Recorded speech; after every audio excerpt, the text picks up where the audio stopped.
One thing I always like to do is have a lot of tools available, and especially rods and reels, because I feel like if something's readily accessible and it's available, it's ready, you're gonna do it and you're gonna try it. And especially when it comes to covering water, I like to have a bunch of different baits ready and different rods tied up.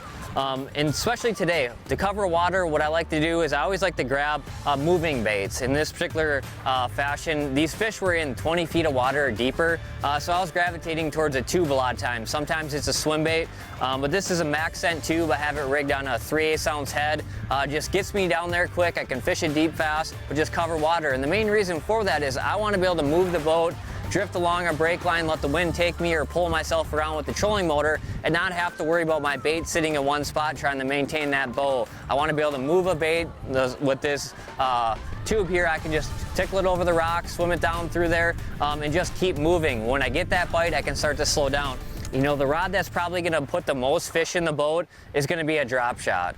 And I always like to have a couple different hook options just because it can change the action of the bait, and sometimes I do prefer one over the other. And what I have here is I have one rigged up just nose hooked, then I have the one that's threaded through, and this is probably my favorite one here.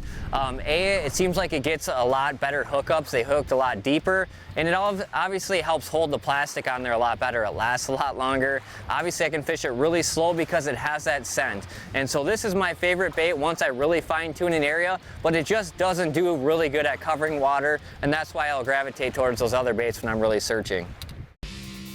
Thanks for watching. Hit the subscribe button and click on the bell to stay up to date with the latest tips and techniques to help you get the next bite.